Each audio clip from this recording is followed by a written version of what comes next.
Hello' নমস্কাৰ মোৰ মৰমৰ ছাত্ৰ ছাত্ৰীসকল পুনৰাই তোমালোকক মোৰ চেনেললৈ স্বাগতম জনাইছোঁ।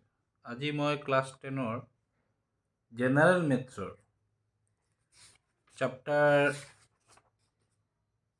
12 দ্বাদশ অধ্যায় বিত্ত সম্বন্ধীয় কালিৰ বিষয়ে এটা ভিডিঅ' বনাম। মোৰ এজন ষ্টুডেণ্টে কৈছিলে মানে অলপ কনফিউশ্যন আছে, সেইকাৰণে মই এইটো বনাইছোঁ। আৰু যদি তোমালোকৰ ইয়াৰ দ্বাৰা কিবা উপকৃত হয় ভাল হ'ব, সেইকাৰণে তোমালোকে অলপ মন দি চাবা আৰু মেইন কথাখিনি ফৰ্মুলাখিনি ভালদৰে বুজিলে অংকবোৰ তোমালোকে সলভ কৰিব পাৰিবা। তো পৰীক্ষাত ইয়াৰ পৰা আহিবই মাৰ্ক, 4 মাৰ্ক থাকিব, 6 মাৰ্কমান থাকে নেকি। তো ইয়াৰে প্ৰথম চেপ্টাৰটো মই পিছত কৰিম, 12.22 আমি আগত কৰিম। অ'কে, প্ৰথম চেপ্টাৰটো প্ৰায় সহজ, এইটো পিছত কৰাই দিম। আগতে আজি মই 12.22 কৰিম। তেনেহ'লে বেছি পলম নকৰাকৈ মই ভিডিঅ'টো আৰম্ভ কৰোঁ। আজিৰ প্ৰথমতে আমি বিত্তৰ বিষয়ে অলপ 9ত আমি পঢ়িছোঁৱেই, তথাপিও মই এবাৰ তোমালোকক অলপ ৰিকেপ টাইপৰ কৰি দিওঁ। তোমালোকে চাবা, এইটো হ'ল বৃত্ত। বৃত্তৰ এটা কি থাকে? কেন্দ্ৰ থাকে। কেন্দ্ৰৰ মাজেৰে যিটো যায় এইটোক কি কয়? ব্যাস, আৰু ইংৰাজীত কয় ডায়মিটাৰ। অ'কে, কিন্তু বৃত্তৰ কেন্দ্ৰৰ মাজেৰে যিটো নেযায় এইটোক কি বুলি কোৱা হয়? জা বা কৰ্ড, ইংৰাজীত কৰ্ড বুলি কয়। এইটোও জা, কিন্তু এইটো বৃহত্তম জা। এইটোও কেন্দ্ৰৰ মাজেৰে গৈছে, এইটোও আমাৰ জা। প্ৰতিটো জা কি নহয়? ব্যাস নহয়। ক্লাছ 9ত আছিলে, কিন্তু এই ব্যাসটোও জা হ'ব আৰু ব্যাসও হ'ব, মানে প্ৰতিটো ব্যাস কি হ'ব? জা হ'ব। এইটো এটা সহজ এক্সাম্পল তোমালোকক মই বুজাওঁ। তোমালোকৰ স্কুলত যিমান ষ্টুডেণ্ট আছে, ষ্টুডেণ্ট বুলি বুজালে 8ৰ জনো ষ্টুডেণ্ট, 9ৰ জনো ষ্টুডেণ্ট, 10ৰ জনো, স্কুলত পঢ়া ছাত্ৰ ছাত্ৰীক ষ্টুডেণ্ট বুলি কোৱা হয়। কিন্তু প্ৰতিজন ছাত্ৰ ছাত্ৰীয়ে ক্লাছ 10ৰ নহ'ব। যিজন 10ত পঢ়ে 10ৰ ছাত্ৰ। ঠিক তেনেদৰে জাটো ধৰি লোৱা তোমালোকে এটা ষ্টুডেণ্ট, মানে বৃত্তটো স্কুল, এই বৃত্তৰ দুটা ছাইড এনেকৈ লগাবিলাকক জা বুলি কোৱা হয়, মানে ষ্টুডেণ্ট।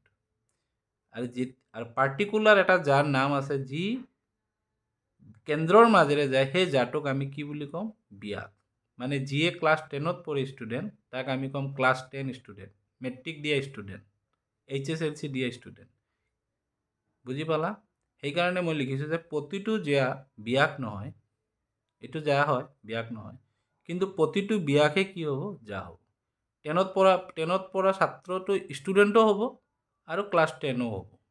বুজি পালা? এইটো এটা বেছিক কনচেপ্ট, এইখিনিতে আমি বুজিলোঁ। এতিয়া ইয়াত কিছুমান বস্তু আছে। এইটো মই এটা বৃত্ত আঁকিলোঁ।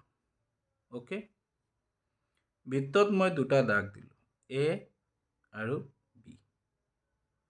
এইটো এটা বৃত্তীয় চাপ হয়, এইটো কমপ্লিট চাপ, আৰু মই এ বি ল'লোঁ। এ বি ক'লে এইটো কি হ'ল? বৃত্তৰ এটা চাপ। এইটোক যদি মই টুকুৰা কৰি আনো, এইটো ইমানটো হ'ল। এইটো গৌণ সৰু পাৰ্ট। এই চাপটোৰ নাম কি হ'ব? এ বি চাপ। আৰু চাপ হ'লে এইদৰে দাগ থাকিব। এই চাপটোৰ নাম হ'ল গৌণ চাপ। অ'কে, এই চাপটোৰ নাম কি? গৌণ চাপ। এই চাপটো কি হ'ব? এইপিনে যদি যাওঁ আমি, আৰু এটা টুকুৰা হ'ব না, এইটো আমি বি এ ক'ম। বি এ চাপটো হ'ব আমাৰ কি?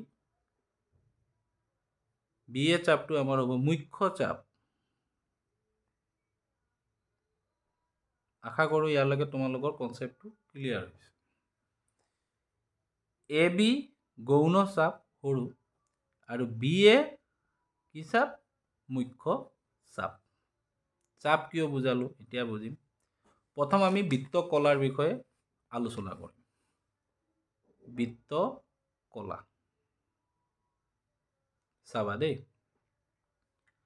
আৰু এটা কথা, এইটো তোমালোকে সৰু ক্লাছতো পাইছা।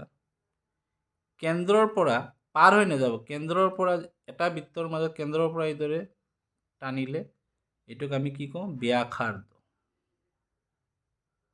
কি বুলি কওঁ? ব্যাসাৰ্ধ। মানে ইংৰাজীত কয় ৰেডিয়াছ। ক্লিয়াৰ? এইবোৰো ৰেডিয়াছ, এই গোটেইবোৰ ৰেডিয়াছ। ব্যাসৰ আধা হ'ল, ব্যাস যদি 4 হয়, এই ব্যাসৰ আধাটো কি হ'ল? ৰেডিয়াছ, ব্যাসাৰ্ধ। এতিয়া বৃত্ত কলাবোৰ দেখাত কেনেকৈ? চাপ বুজি পালা, গৌণ চাপ কি আৰু মুখ্য চাপ কি। এতিয়া মই এটা বৃত্ত আঁকিলোঁ, এইটো কেন্দ্ৰ, এটা চাপ দিলোঁ। এই চাপটো কি চাপ? অলপ আগত বুজালোঁ। এ বিটো কি চাপ? কি চাপ হ'ব? গৌণ চাপ। ওকে, এ বিটো কি হ'ব? গৌণ চাপ। কেন্দ্ৰৰ পৰা এ বিত এইদৰে আহিলে, এইটো অ, এটা কেন্দ্ৰ। ইয়াতে এটা কোণ উৎপন্ন হ'ল চোৱা। কি কোণ? কোণটোৰ নাম আমি নাজানো, এতিয়া যোগ লোৱা নাই, এইটোৰ নাম আমি কি দিলোঁ? থিতা। এই দুটা কি বস্তু? ব্যাসাৰ্ধ। অ এ কি? ব্যাসাৰ্ধ। অ এ ব্যাসাৰ্ধ আৰু অ বিও কি?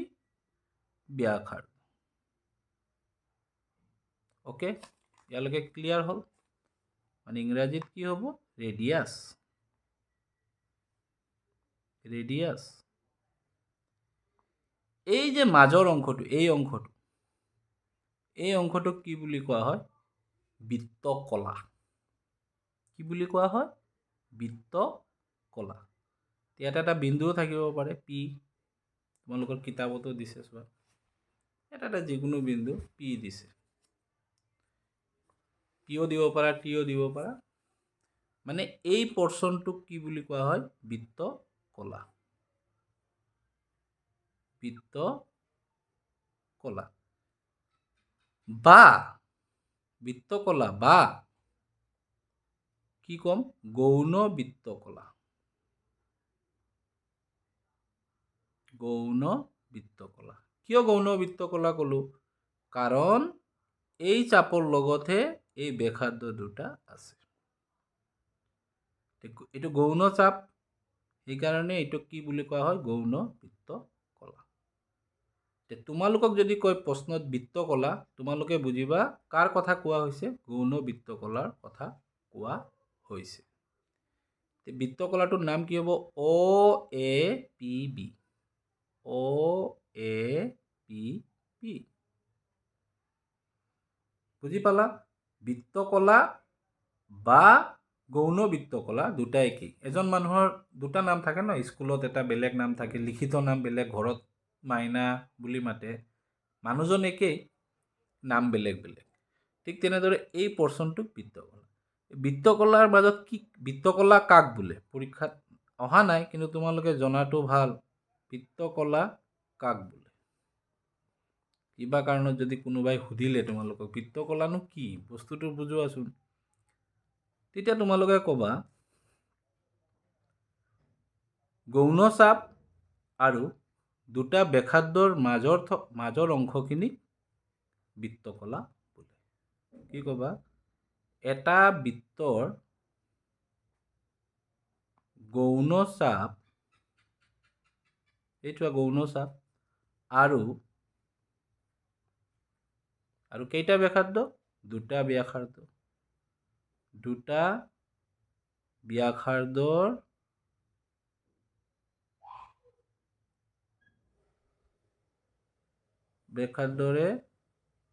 অনাবৃত্ত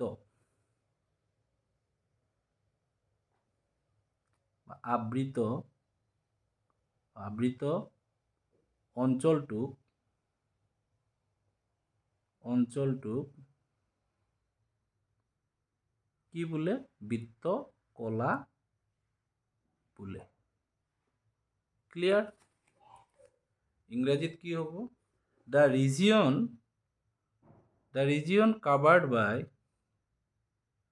minor arc and two radius is known as sector. বৃত্তকলার ইংরাজী নাম হল সেক্টর।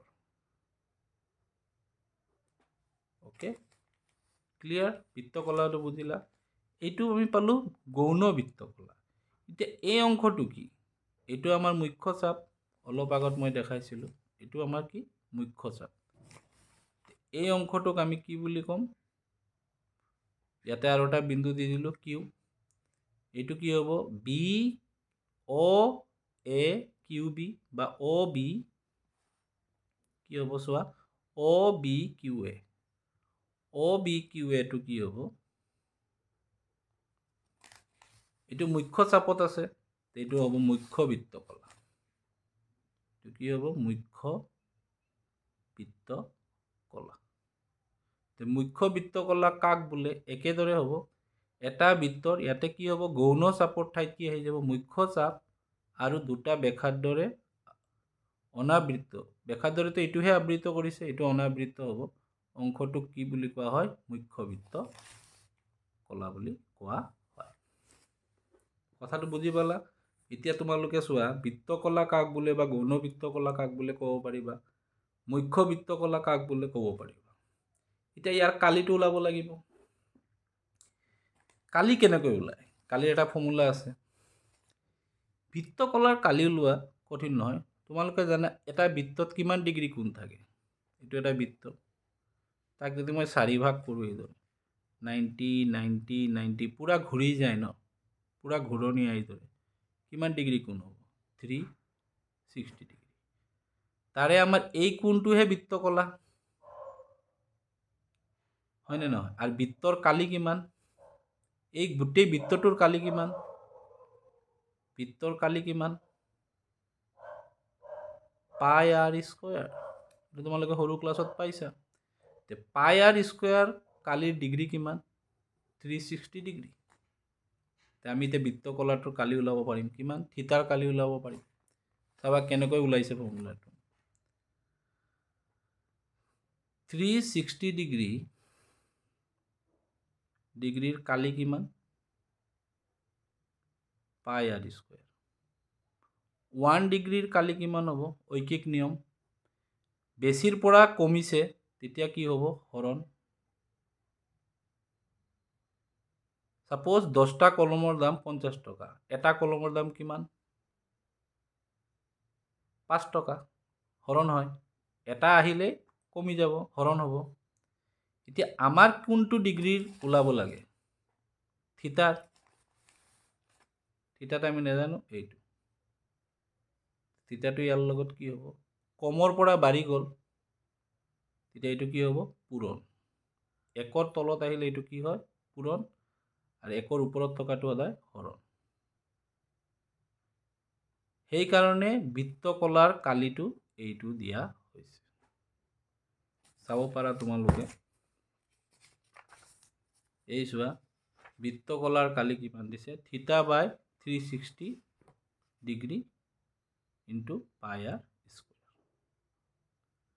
বুজি পাইছা বস্তুটো? সেইকাৰণে এইটো হ'ল আমাৰ বৃত্তকলা। বৃত্তকলাৰ কালি সুধিলে এইটো ক'ব। এইটো কিহৰ কালি? বৃত্তকলাৰ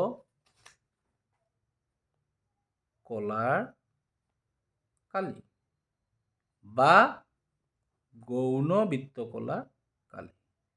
এইটো বাৰে বাৰে তোমালোকক কৈ আছো যে গৌণ বৃত্তকলা আৰু বৃত্তকলা দুটা একে বস্তু। ক্লিয়াৰ?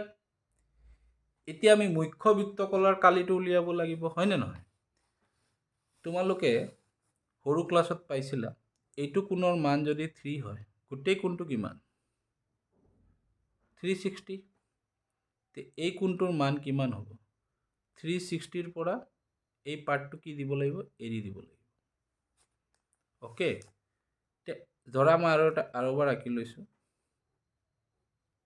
এইটো হ'ল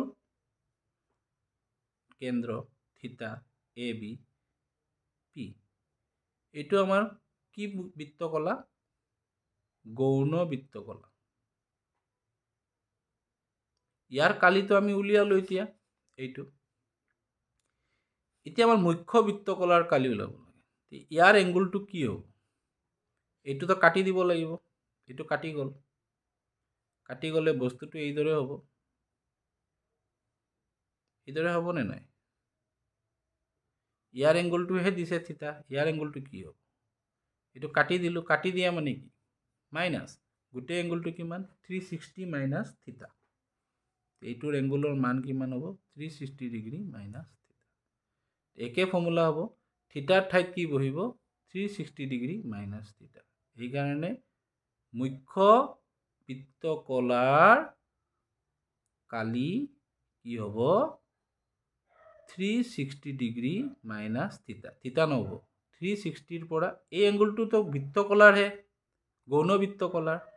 বাচিলে কিমান? এইখিনি পৰ্চন এৰি দিব লাগিব। এৰি দিয়া মানে কি? মাইনাছ। এৰিব লাগিব কিমানৰ পৰা? টোটেলৰ পৰা। আৰু টোটেলটো কিমান? 360। ক্লিয়াৰ? সেইকাৰণে মুখ্য বৃত্তকলাৰ ফৰ্মুলাত এইদৰে তোমালোকে কৰিবা।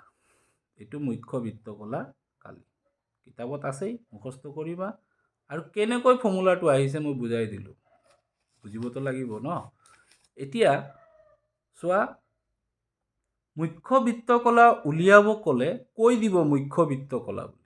আৰু অকল যদি বৃত্তকলা কয় তেতিয়া তোমালোকে ধৰি ল'ব লাগিব এইটো গৌণ বৃত্তকলা। বৃত্তকলা আমাৰ কনচেপ্টটো হৈ গ'ল। এতিয়া আমি পঢ়িম বৃত্তখণ্ড। এতিয়া আমি পঢ়িম বৃত্তখণ্ড। ফৰ্মুলা দুটা হৈ গ'ল। এতিয়া আমি পঢ়িম বৃত্তখণ্ড। বৃত্তখণ্ডনো কি বস্তু চাওঁ আৰু এবাৰ। এইটো এটা বৃত্ত আঁকিলোঁ। কেন্দ্ৰ থাকিব। এইটো এটা কি? জা। এইটো চাপ। এইটো অ। এইটো পি দিলোঁ। জা আৰু চাপৰ মাজৰ অংশটো, এই অংশটোক কয় বৃত্তখণ্ড। এইটো কি চাপ? গৌণ চাপ। সেইকাৰণে অকল বৃত্তখণ্ড ক'লে এইটো কি বুজাব? গৌণ বৃত্তখণ্ড। যিদৰে তোমালোকে অকল বৃত্তকলা ক'লে কি পাইছিলা? গৌণ বৃত্তকলা। এইটো হ'ব গৌণ বৃত্তখণ্ড। ক্লিয়াৰ? আৰু ওপৰৰ অংশটো কি হ'ব? মুখ্য বৃত্তখণ্ড। মুখ্য হ'লে মুখ্যটো লিখি দিবই। এতিয়া আমাৰ এই পাৰ্টটো উলিয়াব লাগে, হয়নে নহয়? মুখ্য বৃত্তখণ্ডৰ কালি কি হ'ব? সেইকাৰণে আমি কি কৰিম? ইয়াত দুটা ব্যাসাৰ্ধ টানি লওঁ। টানিলে অ এ পি বিটো কি হ'ব? বৃত্তকলা।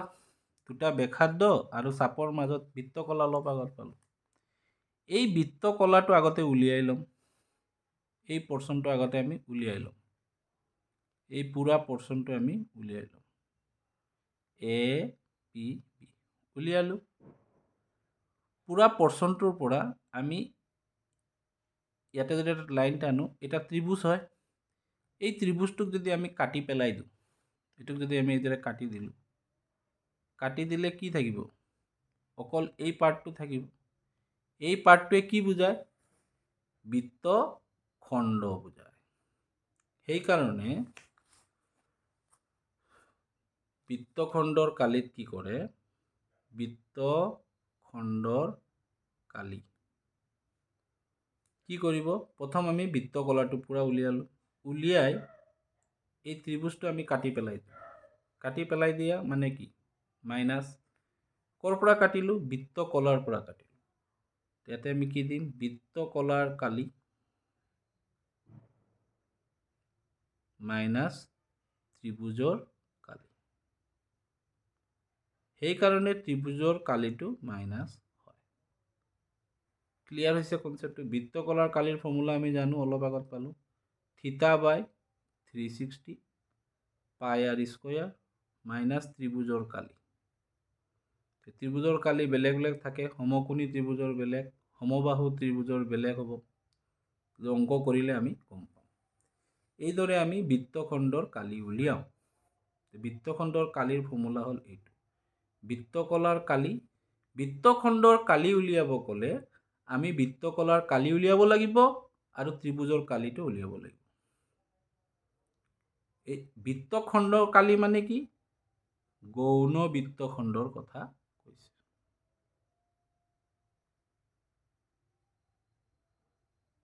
আশা কৰোঁ তোমালোকে বৃত্তকলা, বৃত্তখণ্ড কাক বোলে এইটোতো মই নকলোৱেই। বৃত্তখণ্ড কোনখিনি?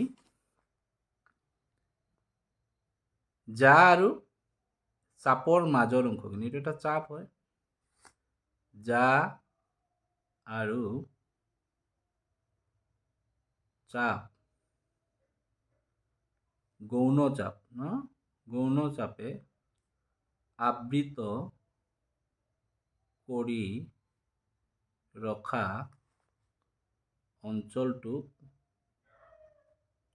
অঞ্চলটোক কি বোলে? বৃত্তখণ্ড বোলে। দেখিলা কিমান সহজ, বুজি পালে তোমালোকে। যা বুজিলা, বৃত্তখণ্ড বুজিলা, বৃত্তকলা বুজিলা। এতিয়া ফৰ্মুলাটো নেপাহৰিবা, পাহৰি গ'লে উলিয়াব পাৰিবা। এইটো মই তোমালোকক কি দিলোঁ, এতিয়া তোমালোকৰ ওলাব পাৰে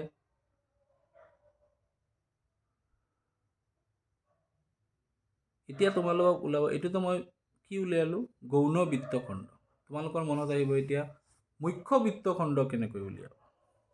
মুখ্য বৃত্তখণ্ড কেনেকৈ উলিয়াবা চোৱা।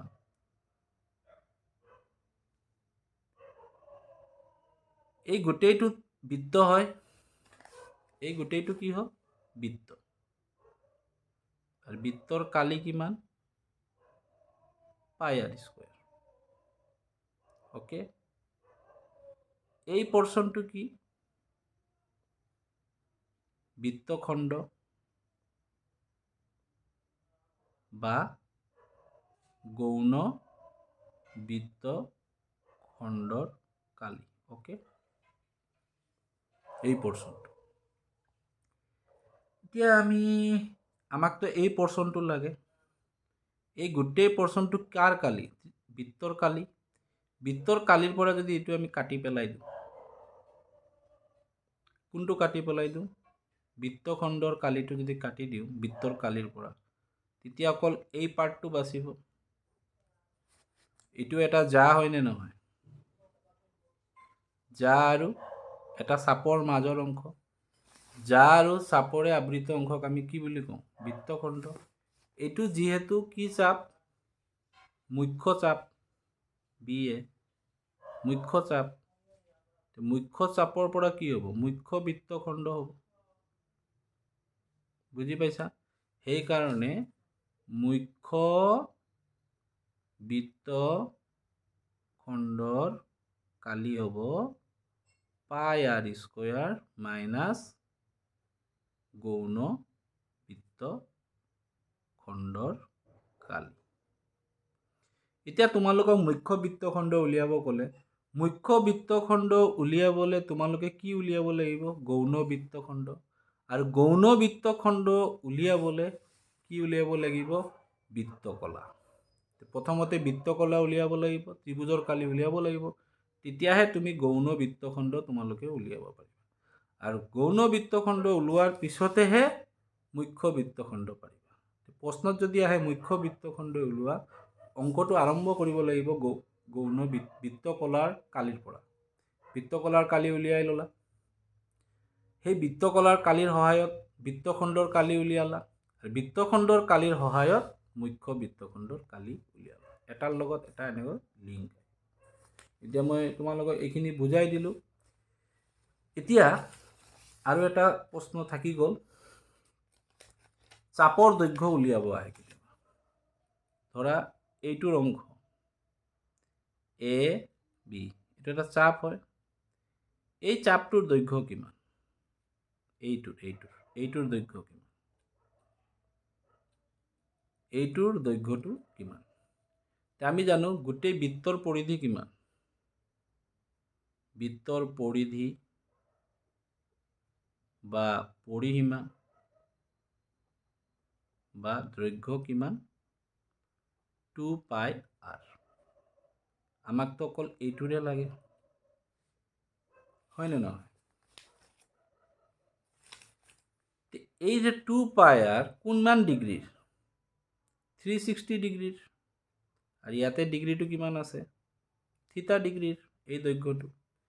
360 ডিগ্ৰীৰ কাৰণে দৈৰ্ঘ্য কিমান হ'ব? পুৰা এটোতো পুৰা এটা চাপ, ঘূৰণীয়া চাপ। গোটেই কমপ্লিট চাপটোৰ দৈৰ্ঘ্য কিমান? 2 পাই r। 1 ডিগ্ৰীৰ দৈৰ্ঘ্য কিমান হ'ব? 1 কমি গ'লে ডিভাইড। আৰ আমাক কাৰ লাগে?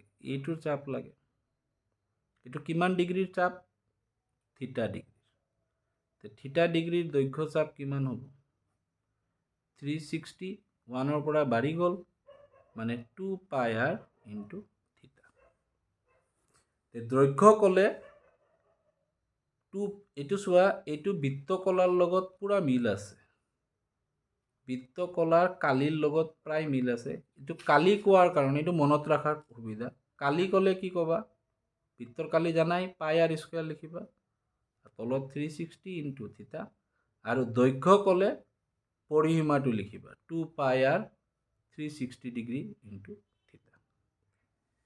এই গোটেইকেইটা ফৰ্মুলা এইদৰে উলিওৱা হৈছে। এতিয়া মই ফৰ্মুলাখিনি লিখি দিওঁ, এতিয়া তোমালোকৰ মনত ৰখাত ভাল হ'ব।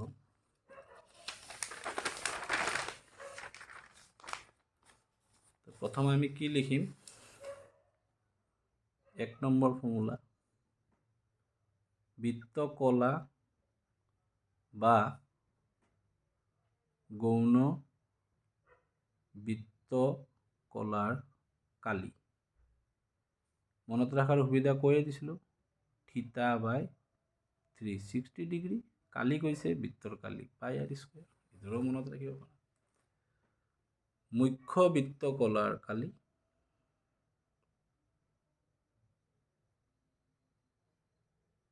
থিটাৰ পৰা থিটাটো ওলাই গ'ল, থিটাটো মাইনাছ দিব লাগিব টোটেলৰ পৰা।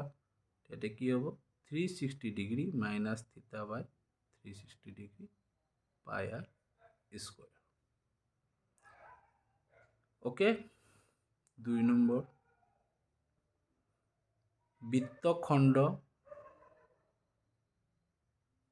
বা গৌণ বৃত্তখণ্ডৰ কালি। বৃত্তখণ্ডৰ কালি আমি অলপ আগত দেখুৱালো তোমালোকক। কি উলিয়াব লাগিব? বৃত্তখণ্ডৰ কালিৰ কাৰণে আমি বৃত্তকলা উলিয়াব। বৃত্তকলাৰ কালি উলিয়াই তাৰ পৰা ত্ৰিভুজৰ কালিটো কি কৰিম? মাইনাছ।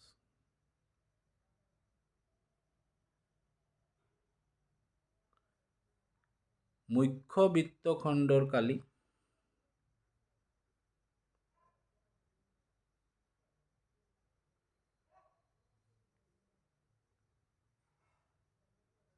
কি কৰিম? মুখ্য বৃত্তখণ্ড উলিয়াব হ'লে আমি গৌণ বৃত্তখণ্ড উলিয়াব লাগিব। মুঠ বৃত্তৰ পৰা এইটো, মুঠ বৃত্তৰ কালিৰ পৰা এই গৌণ বৃত্তখণ্ডটো কি কৰিম? মাইনাছ।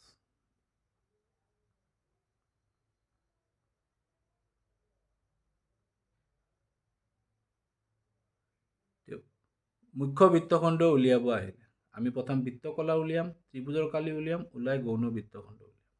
তাৰপিছত বৃত্তৰ কালি ওলাই এই গৌণ বৃত্তখণ্ডটো মাইনাছ কৰিলে, এইটো মাইনাছ কৰি দিলোঁ, কাটি দিলোঁ। কাটি দিলে কি থাকিলে? মুখ্য বৃত্তখণ্ড। এতিয়া চাপৰ দৈৰ্ঘ্য যদি উলিয়াব কয়, অলপ আগত বুজালো তোমালোকক। চাপৰ দৈৰ্ঘ্য, দৈৰ্ঘ্য ক'লে একে ফৰ্মুলা হ'ব কলাৰ লগত, খালি ইয়াতে 2 পাই r আহিব। দৈৰ্ঘ্যৰ কথা কৈছে, থিটা বাই 360 ডিগ্ৰী 2 পাই। এই 4টা ফৰ্মুলা তোমালোকে মনত ৰাখিলে এই চেপ্টাৰৰ আটাইবোৰ অংক তোমালোকে পাৰিবা। ওকে, আমি ফৰ্মুলাটো বুজি ল'লো। এতিয়া আমাৰ অংক কৰাত কি হ'ব? সুবিধা হ'ব। ইয়াৰ নেক্সট ভিডিঅ'ত মই তোমালোকক কালি নেক্সট ভিডিঅ'ত মই অনুশীলনী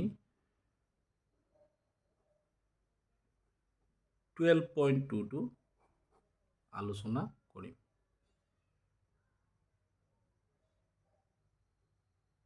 ঠিক আছে, যদি ভিডিঅ'টো ভাল লাগিছে তোমালোকে শ্বেয়াৰ কৰিবা, লাইক কৰিবা।